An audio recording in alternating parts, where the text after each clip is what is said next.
The Baltimore Ravens just made a move so bold, so unexpected, that the rest of the AFC North is sitting in silence right now. And honestly, they should be terrified. Before we dive in, smash that subscribe button if you want the fastest Ravens updates. The Ravens did not just have a draft. They had a hostile takeover. A complete rebuild of their offensive identity. And it happened so fast, so quietly, that most fans didn't even realize what went down until it was already done. So let's break it all down, piece by piece, because this is bigger than one pick. This is bigger than one trade. This is the Ravens telling the entire league that they are done playing nice. And trust me, you will want to stay until the very end, because the situation with one specific wide receiver is about to blow your mind. Chapter 1. The trade nobody saw coming. Let's start with the move that made every draft analyst do a double take. Baltimore jumped up 21 spots in the draft. 21 positions. They sent picks to San Francisco and locked in the 133rd overall selection. And with that pick, they took a tight end named Matthew Hibner out of SMU. Now before you roll your eyes, hear this out. At Michigan, Hibner caught 2 passes in 4 years. 2. That number sounds like a joke, but that is actually not the whole story. The Ravens do not draft statistics. They draft people. And at Michigan, Hibner was one of the most feared special teams players on the entire roster. He was a weapon in areas that never show up on a stat sheet. Then he transferred to SMU. And everything changed. Given real opportunities as a receiving tight end, Hibner looked like a completely different player. He was suddenly winning one-on-one matchups, creating separation, and showing the kind of athleticism that makes scouts sit up straight in their chairs. The Ravens watched all of this. They studied it. And when draft day came, they were not willing to risk losing him. Is it a gamble? Absolutely. But when has Baltimore ever been afraid to gamble on a player they believe in? And here is the other thing. The tight end room needed fresh legs badly. Isaiah Likely is gone. Charlie Kolar is gone. Yes, Mark Andrews is still here and still one of the best in the business. Durham Smay was brought in too. But the Ravens wanted young, hungry, developmental talent at that position. Someone who could grow inside their system and become a weapon over the next 3 to 4 years. Hibner fits that mold perfectly. This was not a panic pick. This was a calculated chess move. But wait until you hear what they did at wide receiver, because that is where things get really interesting. Chapter 2. The wide receiver revolution. Here is a question for you. What do you do when your receiver room simply is not getting the job done at the level you need? You rebuild it from the ground up. And that is exactly what Baltimore did. On Friday, the Ravens selected Jacobe out of USC. Big, physical, strong at the catch point. Then on Saturday, they went back and grabbed Serat, a national champion wide receiver from Indiana. These 2 players represent something very specific. A clear and deliberate shift in the kind of receiver the Ravens want around Lamar Jackson. Zed Flowers is still on this roster and he is talented. His speed and quickness after the catch are genuinely special. But the Ravens just added 2 receivers who are built completely differently. Lane and Serat are tall, physical targets. They win jump balls.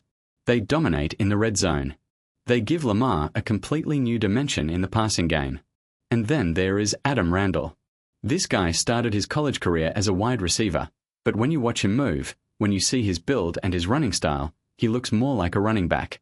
Honestly, the comparisons to Derrick Henry are not far off. Not in terms of pure speed, but in terms of physicality and the way he attacks defenders after contact. Now imagine this. Lamar Jackson. Derrick Henry still doing Derrick Henry things. And now Adam Randall providing that same kind of physical presence from a different spot on the field. Defenses would have absolutely no idea where to even begin. This is power football. Baltimore style. Alright, here is your comment challenge for today. Who is the Ravens' true number 1 wide receiver heading into this season? Drop your answer below and let's debate it. Chapter 3. The Rashad Bateman situation. Now we get to the part of this story that nobody in Baltimore wants to talk about but everybody is thinking about. Rashad Bateman's future with this team is genuinely uncertain right now. When Baltimore selected Lane and Serat, the message was hard to ignore. The Ravens are no longer waiting for Bateman to become the elite number 1 receiver they drafted him to be. He has had his chances.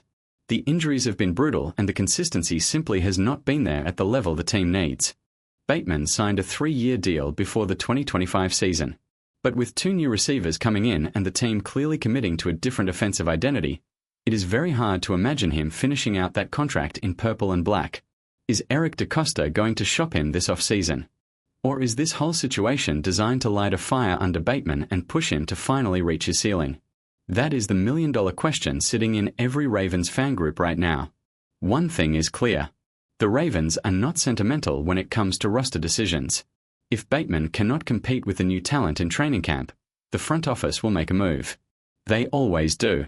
But here is the flip side. What if this competition is exactly what Bateman needed? What if having Lane and Serat pushing him every single day in practice is what finally unlocks the version of him we have all been waiting to see? Training camp is going to be absolutely must-watch television this summer. Chapter 4. Every single detail matters. One last thing that deserves attention before we wrap this up. The Ravens used a pick on punter Ryan Eckley. Yes, a punter. And before anyone complains, think about what that actually means. John Harbaugh has always believed that special teams is not a minor part of football. It is a full third of the game. Drafting a punter says that this coaching staff refuses to leave any phase of the game to chance. That level of detail is part of what makes Baltimore one of the most well-run franchises in professional football. Every single pick in this draft had a purpose. From the first round to the last selection on Saturday, the Ravens were building something specific. Something bigger. Something stronger and more physical than what they have had in recent years. The front office is thinking 3 years ahead. They are placing chess pieces while everyone else is still reacting to what happened yesterday. The bottom line, the Baltimore Ravens walked out of this draft with a plan.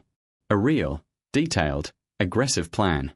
Lamar Jackson now has an upgraded tight end in development, a completely revamped receiver room built for red zone dominance, and a physical wildcard in Adam Randall that no defensive coordinator has a clean answer for. The Steelers are quiet. The Bengals are nervous. And the Browns, well, the Browns are the Browns. The Ravens are coming into this season with something to prove, and now they have the pieces to prove it. Now it is your turn. Do you think moving up 21 spots to grab a tight end with 2 career college receptions was a genius move or a massive overpay?